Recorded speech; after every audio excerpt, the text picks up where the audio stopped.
Geocachomaniacs.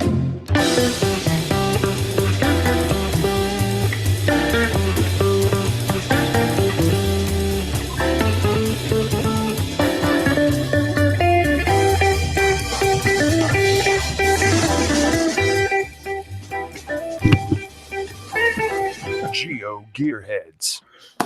Welcome back to the Geo Gearheads. This is episode 387. Yikes, we're getting too long. But we're talking about appropriate cache placements once again tonight. And to do this, we've got my co-host, as usual, Chris of the Northwest. Mic check. Yeah, it's still working. Daryl, it's After smack the heck out of it. We're getting too old. Got it. Yes. Yes. Too many podcasts. Mm-hmm. Maybe we should throw in the towel after tonight. But not just yet, because we still got other things to talk about. Okay. So GSM times 2 is also joining us tonight. Welcome back. Oh my goodness. Thank you very much. I'm so excited to be back. Thank you. Oh, and we're really excited to have you back. And this is going to be a really interesting show. Hopefully people will have a lot to share afterward and fill in the randomized show that we're going to do next week, because quite frankly we have to do a randomized show with all this feedback that we're getting on the virtual 2.0, the big news that came out this last weekend. I didn't hear any of that. I don't think you did, but we've got that in the show notes. Okay. So why don't you go and read that now so that you know what's going on? So I'm reading this for the first time. It says Saturday, geocaching.com announced they will host a big party next year to commemorate the 20th anniversary of geocaching. And again, I'm old. Okay. It's going to be the geocaching 20th anniversary celebration, Saturday, August 15th, 2020 in Seattle Center in Seattle, Washington. If you want to know where Seattle Center is, look on the map for the Space Needle. It's that big pointy thing. You know, World's Fair 1962. You can't miss it. That's Seattle Center. Great location to hold it. I know there are some virtuals there for the Space Needle and for other things. You've got what used to be the Experience Music Project, now is the Museum of Pop Culture, MoPop. That's a lot of fun. They've got some great sci-fi exhibits in there. And you're right in the heart of downtown Seattle. You can go see the Amazon domes. Those are a lot of fun. Anyway, we'll talk about more things, but they're going to have many more details to share, including a cache page in the coming weeks and months. For now, we're sharing the date so you can mark the calendar. That's a big draw. If you're going to the Pacific Northwest for the Geocaching HQ celebration, check out the other two big events that are happening right around the same time. It's kind of like they planned it. So August 15th, August 15th is the 20th anniversary. August 16th is the Going Ape 2020 event. That's scheduled for August 16th in Snoqualmie Pass, east of Seattle. The Going Ape is an ongoing event each and every year put on by the Washington State Geocaching Association, the WSGA, and they do a great job. They call it a low-key mega. Very few vendors. Great. You get to walk a 2.25 mile tunnel. It used to be a train tunnel to go get the cache. It's a lot of fun. I go every year. And every year it's at least a mega. 2020, we may see some things change. And then if that's not enough, stick around a little bit longer and go to Geo Woodstock 18. That's GC 86 Victor Delta Frank. And that's on August 22nd, 2020 in Abbotsford, British Columbia. That's just across the border. You know, if you're leaving from Seattle to go to Abbotsford, it's probably going to take you 3 hours plus a border crossing. And who knows what that's going to look like during those times. So for those of you who can't visit Seattle for the Geocaching HQ celebration, they're working on details for community celebration events to mark the 20th anniversary. More information to come. So Daryl, you remember, let's just round up to 10 years ago when they had the Lost and Found celebration. Yeah, that one was kind of reversed. Events. Yeah, the events came out before they announced the block party, as I recall. So we had the Well, the block party came the year after. right, the Lost and Found celebration. Right. That was the first block party. Right, exactly. So that came after they announced the Lost and Found events. And I think I did like 3 or 4 Lost and Found events. It was literally like any event that we could possibly drive to that day, we did. I only have 2. Poor me. And then do we meet for the first time at the event out there in Seattle? I thought we met at a block party? No, because I did not make it to any of the block parties. I only made it to the one. Oh, so yes, that's where we met. Yeah. And I remember the event not too far outside of Microsoft's headquarters, where it was a coin event, I think. But you and I snuck out and did some recording for Cashing In. Yes. You've got a good memory. Yeah, we were. Now the Microsoft main campus has a computing museum. That's kind of fun to go to. Yeah. In case you need something else to do while you're out here. But yeah, that was the first time I saw it wasn't a Midnight Madness coin event, but it was late. Mm-hmm. And at a hotel. At a hotel. And I walked in and I was overwhelmed. I was like, really? Yeah, we pretty much just walked in, signed, and we're like, okay, I'm not even going to try to make it through that crowd. Let's go record something instead. Yep. So GSM times 2, you're calling it the mega trifecta? Sure, why not? Well, and maybe, who knows, maybe a single mega and a dual giga. I'm hoping for 3 gigas in a row. I mean, if you're going to stay out here for a week, you're just going to keep rolling. See, yep. I'm just hoping for the new Lost and Found icon, whatever they call that. Even if it's the same icon as before, fine. Just that's a rare icon. Let's get it every 10 years. Okay. GSM times 2, you were at Geo Woodstock. Yes. Were you in the room for the big event or for the big announcement? I absolutely was. So and it was terrific. Tell us what you remember them saying about the icons. I remember them saying that they're going to, and they didn't use the word market it differently, but it's going to be a celebration icon. That's what I heard, that they're going to rename it Celebration Icon. Rename or recycle the existing icon so people can go get it again, which I think is brilliant. Yes. Yeah, I think that's a good and frankly kind of needed response to it, because as much as I like the idea of having that 10-year icon that you can only get that one time, it's really kind of annoying for the people who can't do that anymore. Yeah, for people who have been geocaching 9 or less years.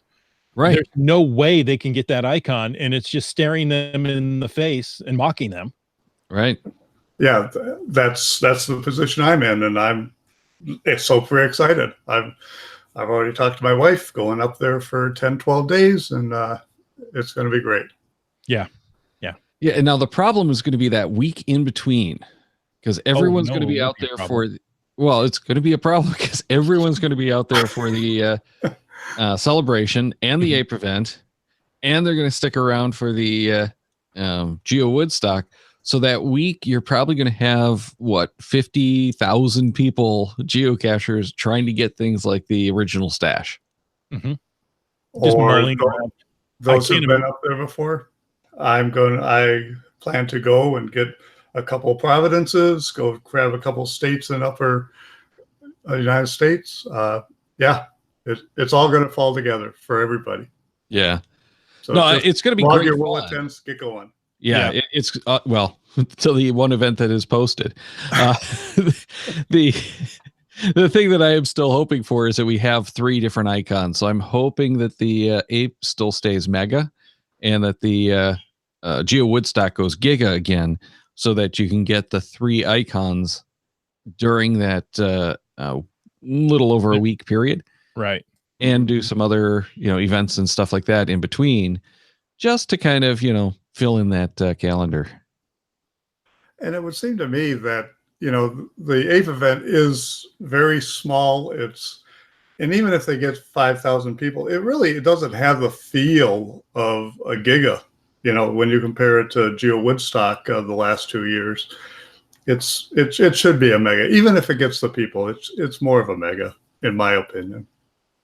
Exactly. It is a mega event every year. It gets the people. I'm only going to guess at this point, but I remember when the block party, the celebrations were, they had buses leading up to the Ape event, because there's not that much parking up there. There's Right. 500 people is really pushing it. If we're talking 1,000 or more, there's going to be a backup on the freeway. It's going to be a mess. Yep. Hey, Francis in the chat is saying that he's excited about the announcements, but disappointed in the timing because school is already back in session, and he's actually a teacher too. Yeah. Yeah, I'm so sorry. That's early, but I've heard of that. It seems to be getting earlier and earlier. Well, this is for Coon and Bud. Oh, there you go. That's that's the problem I have with Geo Woodstock. Well, I've got two big issues. So my wife is a teacher, so she can't come because it's right at the end of the school year. And normally it's on our anniversary, and that really makes me feel guilty of, bye honey, it's our anniversary, I'm going to leave you now. Now she let me go to Cincinnati, but it's a real shame that I'm glad the entire country celebrates our anniversary with an extra day off. You're welcome. But it kind of runs into some issues there for me. So by having it later, it's closer to my birthday. In case you guys wanted to bring me, you're coming out this way. If you need to bring me gifts, it's okay. And and if it's too big to carry on the plane, you can just have it shipped to the hotel. Amazon does that, Yeah. Or you know what? Just give me Amazon gift cards and I'll go buy my own. That way you don't have to bring anything with you. Yeah, very true. Yeah. There you go. Save all the efforts. But this is going to have to be the topic for, I think, multiple shows before we actually get too close to the event.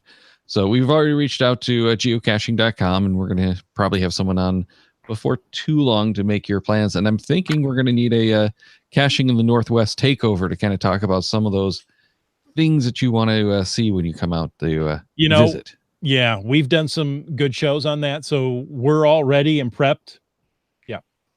Yeah, definitely. And a lot of this, I want to get the information out early enough so that people can really try to plan this out. I already put in for my vacation day. I know some people can't do that till like a year out. Mm-hmm. My wife had to do at one of her jobs no more than 6 months, so it's tough. But start working on planning what you're going to do when, because it's going to be kind of a madhouse, I think. Without a doubt. I mean, it's a big city and everything, which is usually expensive, and it's not going to be cheap for this. No, but there's enough housing in the area. Yes.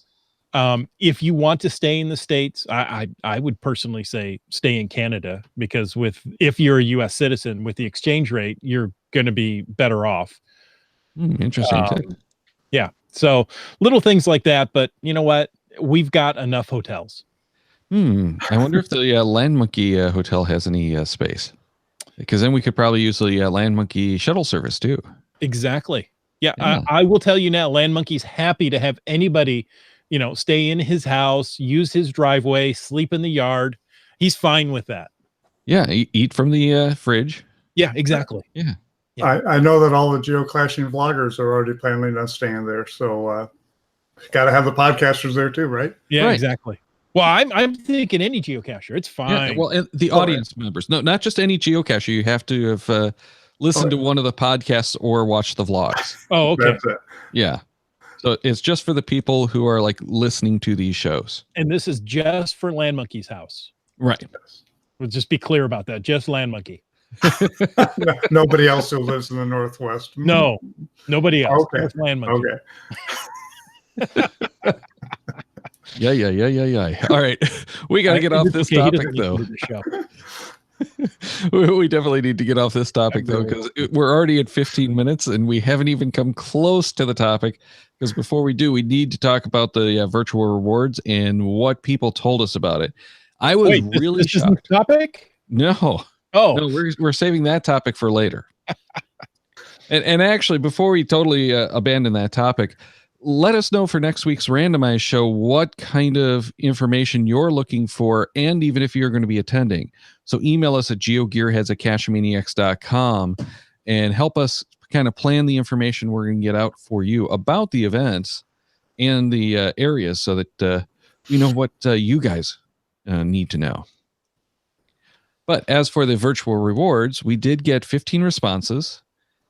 We have 14 of those that qualified, and all of those applied.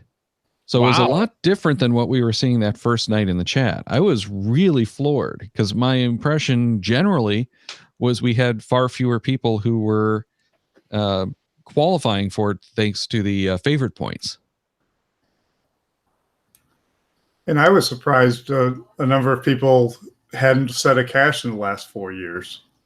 Mm-hmm. That doesn't surprise me as much, because I keep hearing about that complaint, which is one of the big things that we're talking about tonight. What a nice segue, huh? Yeah, there's nothing in your area that you can put a good cache, which is one of the nice things about the virtuals. The virtual caches will fit at those like museums and stuff that you can't put something. But if you can't place the cache, you can't do it. So, but yeah, we're going to be talking largely tonight about, let's start with the article, because you have an article coming out called Refreshing the Game Board. Refreshing the Game Board. I just submitted it yesterday to First to Find magazine. I had talked to Keith at Geo Woodstock. He was interested in it, so I'm fairly certain that it'll be published. I got some great editing help with ShareBear64, and my wife both helped me with that. So I think it's a good article. And the basics of the article is, as you're saying, people are saying there's no more place to hide geocaches, and then they grumble. So geocaching.com or GC headquarters should get rid of the 0.1 rule, or the 161 meter rule, so that we can place more caches. The essence of the article is, I think we can refresh that game board ourselves with doing three different things. One, if a geocache is missing, one of your geocaches is missing, just archive it. Don't go out there and don't replace it with the same geocache. One, go out there, archive it, look around, see if there's a better place to put it. See if there's, a better container to put it in. Make it a better hide, and then put out a new hide. Second thing is report those DNFs, and then go ahead and participate in the 30-day activity to get it archived. If, let's say, you're the fourth person to do the DNF, make the report, and then let's get those archived. As Jesse from Geocache Talk said, he said those geocaches just have to go away. If the guy isn't active, or if he's not responsive, those geocaches just need to go away. And if they go away, then we have more room. And then the third essence of it is, look at your own geocaches and be willing to archive, even if it's active. Be willing to archive that geocache. It hasn't been hit, once or twice in the last couple of years. Let's get it out there and get a new one out there. And I guess going back, I forgot one thing. And don't replace other people's geocaches. That's a find for you. But if we get rid of that and somebody puts a new geocache out there, that's a find for everybody in the area. So that's the essence of the article. I didn't really kind of invent this. This is something that happened because we had a natural disaster here in Ojai.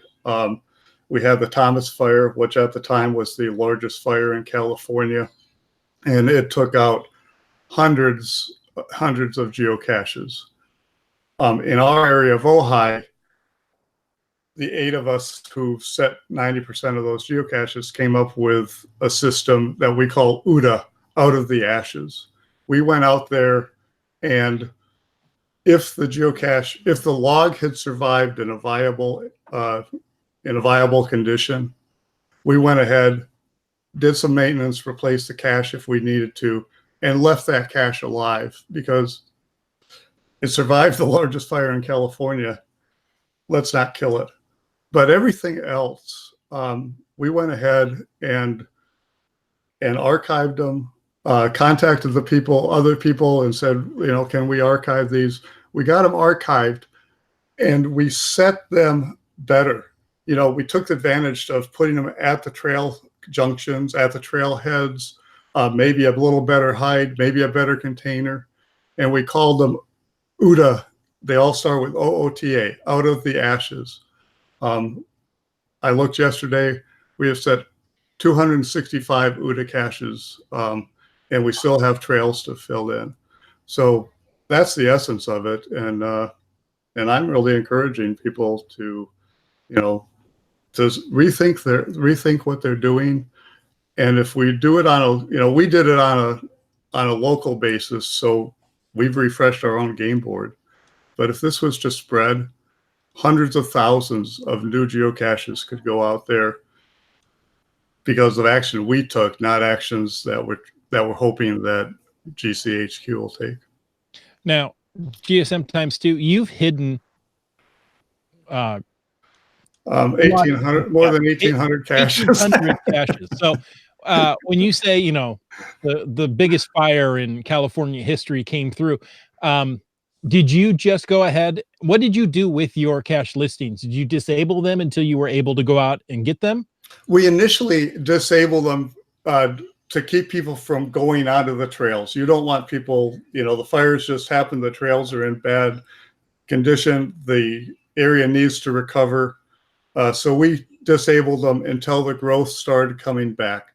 And then that's when we went out and we started to search for them and see what was out there. And then we enabled everything so that other people could go out there and, actually kind of help us. Because if I disabled them, a lot of people and most of my friends don't go after disabled caches, so they're not in their PQs. So it was important for us to go ahead and enable them. And how long was that from when the fire went through until regrowth started? Probably about 6 months. Okay, I was thinking a year, but okay. So yeah, it is Southern California. It's Southern California. We had rain, and it was amazing how fast some of the growth came back. If this isn't a shameless plug, this is actually interesting. If you go on my YouTube channel, you'll see that I have videos of us replacing them, and so you can see a timeline of what it looked like after the fire and then as it regrows. Wow. Quick note about the 1,800 caches, because Coon Bud in the chat says that's insane. Just to clarify, that's not 1,800 active caches. Do you know how many you have active currently? 856. So that's still pretty insane. But that's pretty insane. Do you know what my list of needs maintenance or I'm going to guess nothing. Actually, 16. Oh, wow. Slacker. So, yeah, slacker. Exactly. But that's a part, part of maintenance is not just going out there and checking them. It's tracking the DNFs that are coming in, tracking, all the comments that come in. And then about once every 2 months, I have a list of caches to go out and check. So it was a good thing that I logged needs maintenance on every one of your caches I found when we were together. It was wonderful that you did that. Yes, it gave me a reason to go back and say I maintained them. Okay. Caching Conductor says that he needs to retire so that he has time to maintain his 50 caches. I agree. Retirement's the best job I ever had. except my retirement job, which is even better. But okay, so you mentioned if the logs were viable, you perhaps replace the container. yes, Unless the container survived. What is a good container? almost any container can make a good container. You have to match the container with with where you're going to put it. An Altoid tin placed in a off the ground in a dry location, that's a fine container. Take that Altoid tin, put it on the ground where it's going to get wet, rusty. That's a bad container. And So anywhere in the Northwest is bad. I was going to say out here we have the same problem. Even if it's in a dry location, Altoid tins will rust within a couple of months. And I think that's the important thing for people to realize that, yes, I am in Southern California. We're not dealing with snow. We're dealing with 17 to 21 inches of rain. We're dealing with, basically from May until October, we have no rain at all. But we do have heat and other things. But it's not, it's not caching in the Northwest. Now, do you find that your plastic containers tend to get brittle and age quickly? They do, especially out in the desert. That's not a terrific container for us out in the desert. Everything has to be painted. Everything has to be taped up. It is amazing when you put duct tape around something, how long it lasts. At one point early in my career, I was using Planters peanut cans, which are basically aluminum paper or something. I'm not even, and I wrapped those. Those were still good and viable 7 years later. So, I like tape. Nothing wrong with that. No. And then good locations. That's the second part. And again, you guys deal with different environment than me, but finding some place that's dry, shaded, and won't become submerged in the rain, and especially for you guys, consider what it's going to look like all year round. You're setting it in, if you're setting it in the spring, it's going to look a lot different than in the fall, and certainly for Daryl, a lot different in the winter. Oh yeah. In the chat, Wet Coaster says 17 to 20 inches of rain. That's a good weekend in British Columbia. Absolutely. Absolutely. Examples of bad locations, places that are irrigated. If you're having to deal with nature's water, why deal with the irrigation also? Don't make sure it's not the lowest section of land. Maybe put it on top of some, and for us, rocks, or maybe for you guys, wood or whatever. Try and get it off the ground. What's that? An unusual pile of sticks. An unusual pile of sticks. So those are, and just match them up. I'm on a personal campaign against plastic bags because plastic bags, well, after 10 people pull out the log, they got holes in them anyway, so they're definitely not going to last. This is what I do is I just go ahead and put a paper clip. This is a rubber coat or a plastic coated paper clip over it, and that goes in. My little motto for me is, if you think the geocache needs a bag to protect the log, rethink your location or rethink your hide, rethink the container or rethink the hide. See, out here, we need something usually to protect it from the condensation. Okay. Even if it is, a good container. People are opening that up in humid weather with the temperature changes and everything. You get the condensation. So those plastic coated paper clips tend to rust and bleed. So that's not an option. The solution a number of the cachers are using around here is double containers. So they'll take like a film can or a pill container, throw that into another container that's the actual cache. So you'll have essentially a cache and a cache with the log in that second cache. Mm-hmm. So that way there's no bag, but you still get the protection against some of that condensation. So, and Chris, what are you guys doing up in the Northwest? You know, I've even seen bison tubes with a baggie inside.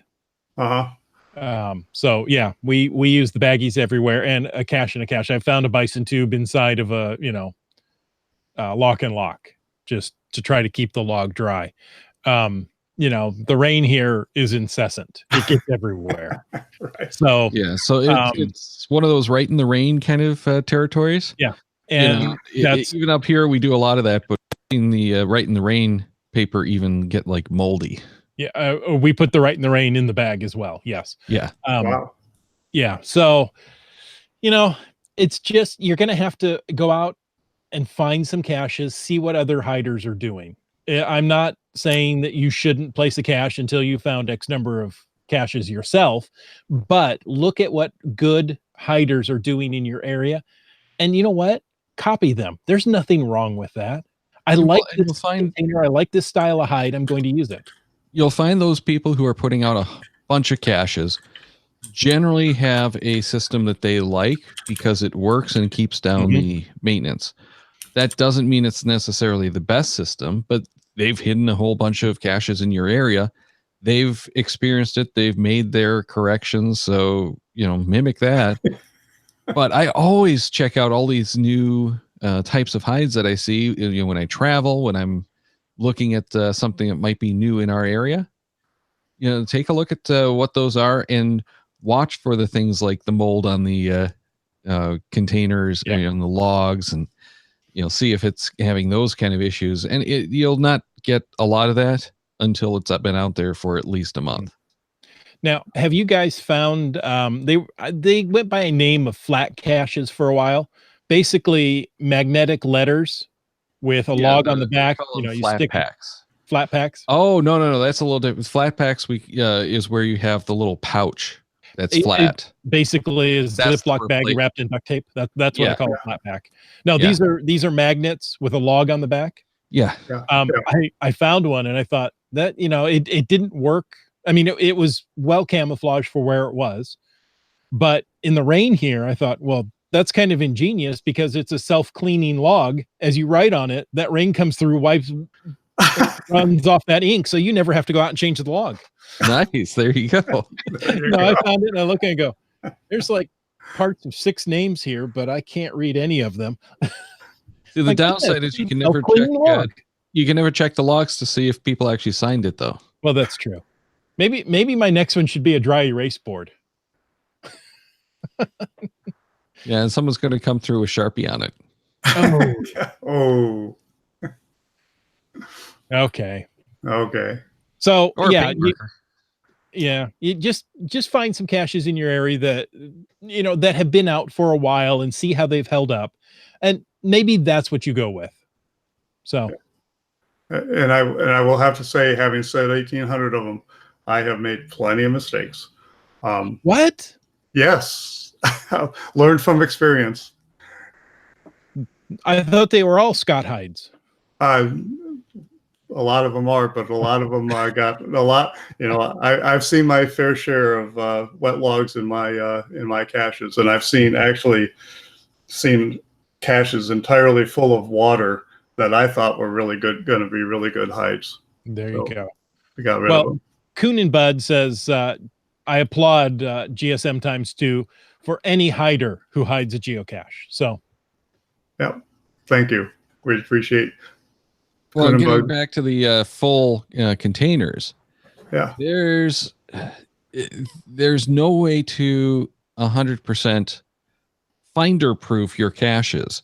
So this is a big issue too, is make your containers intuitive enough, because we've all seen those containers where the seals aren't closed correctly. Mm-hmm. A good point. Which brings me to, what do you guys call these flatties? We call them wedgies, and how they're used. But one of the things that I did, if it's fine if it goes here because the water just flows down. It's when the person puts it upside down, and that's just a perfect place for water to gather until such time as it flows into the log. So when I hide them, I make them a little intuitive, and I give them instructions. Put this side up. There you Yeah, go. that makes a big difference. Yeah, and the same thing. The one of the containers that I had full was a lock and lock, and the person and I went there because there was a travel bug in there that I wanted to recover. So I went there, and the previous person had thought, "Oh, the camo is better if I put it upside down," which is actually true. So we put them upside down. I got there, and it was literally full of water. The particular action had got on the lid, sucked it up in, and there's the cache completely full of water. Had it been right side up, wouldn't have been a problem. So again, writing other side up or giving them some direction can be helpful for you. I actually found a lock and lock one time where the lid was on upside down. I didn't realize you could put the lids on upside down and still clamp it down, but you can, at least on this one. Oh my goodness.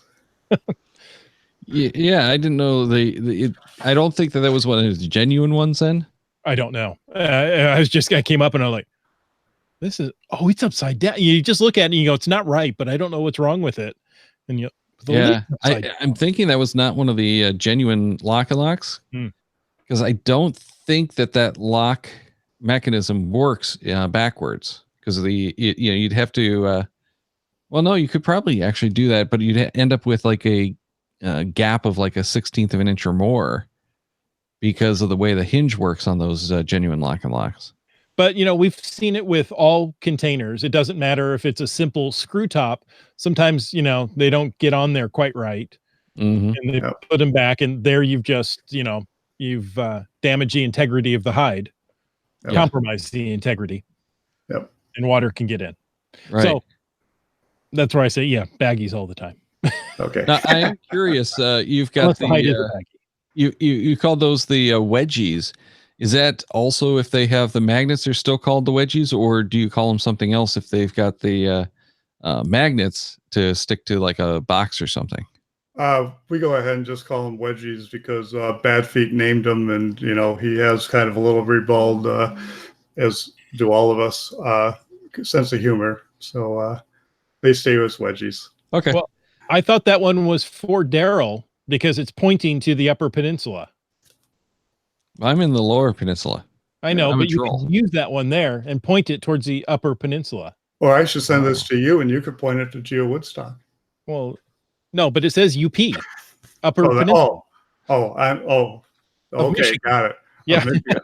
Sorry, it was a geography joke. Yes, it's only something that Michigan, Ohio, Indiana, actually Wisconsin. Yeah, it was. There's like 5 states that are going to recognize that one.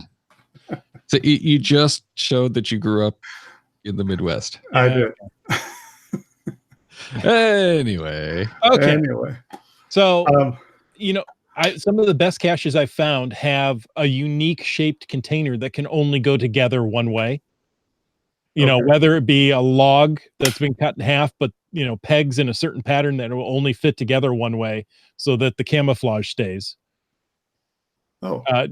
Do you things like that? Does that help?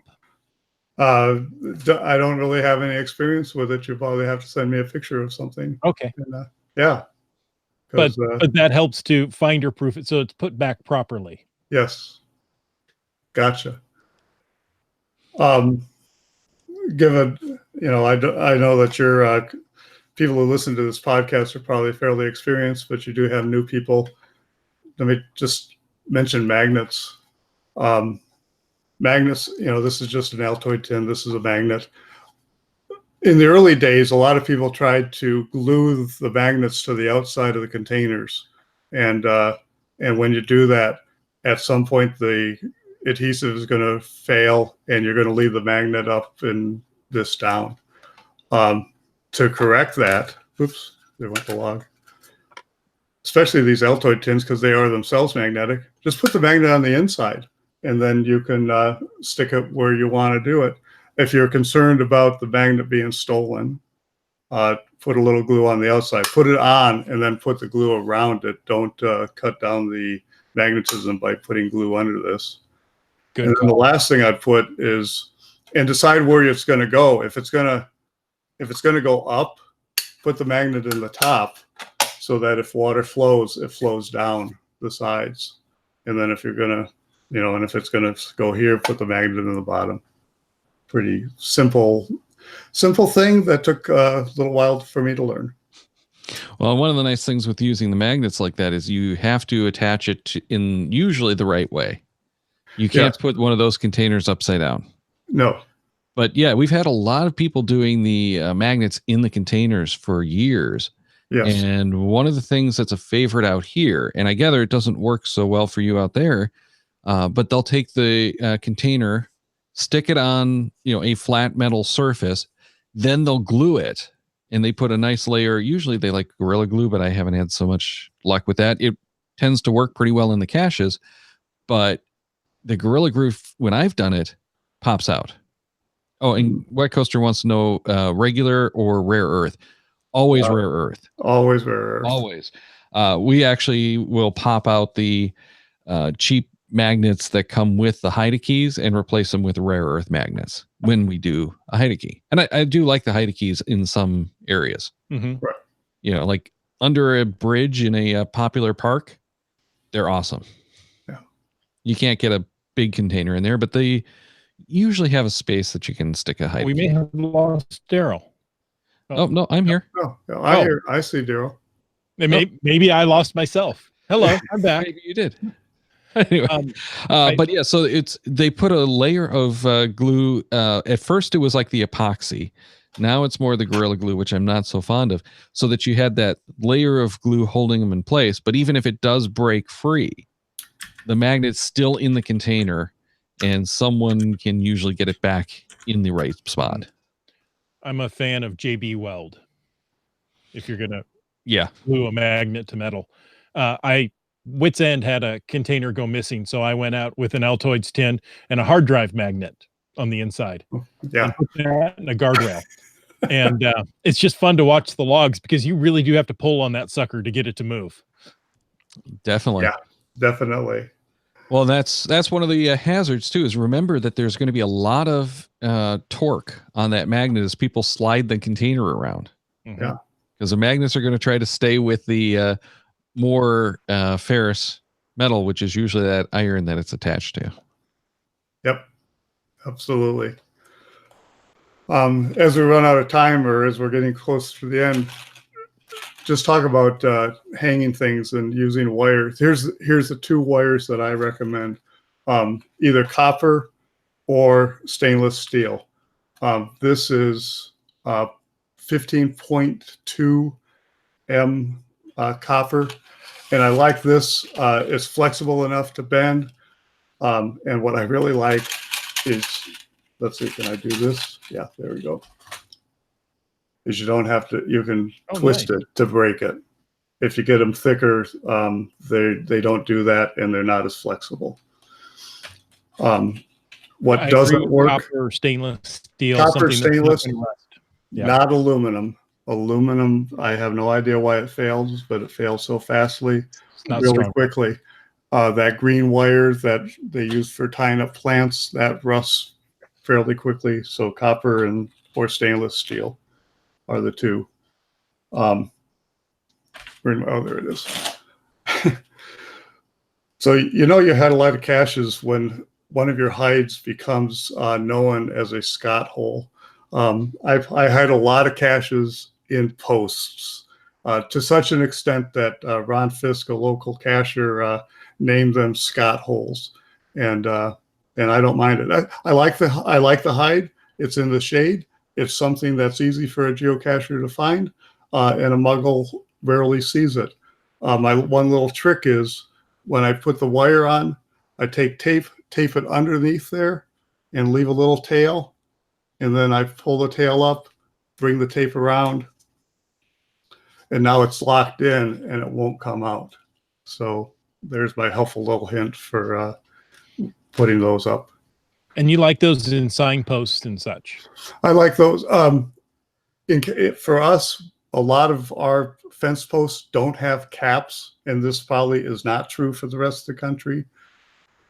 But yeah, so you can just put them in there. Yes, the rest of the country, they're probably putting caps on those, and this particular hide doesn't work. Well, I've seen some that have 3D printed new caps for those posts with a container built into it. Oh, so it fits right on there, looks like it belongs. I'm jealous. And then you lift it up and you go, well, this is 3D printed. It's all together. Awesome. So there, you're not relying on glue or anything to hold it together. Awesome. And again, I don't know. Are there many 3D printed caches out your way? Because they don't hold up well in the heat. I've only seen 3. I have one new cacher in the area who's doing 3D printed caches. He has just started, so not doing the test of time.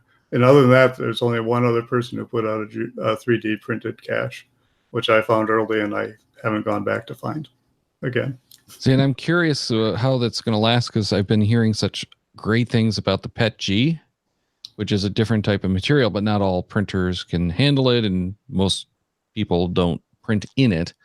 But there are some techniques that you can use to kind of protect and cure some of the PET Gs as well.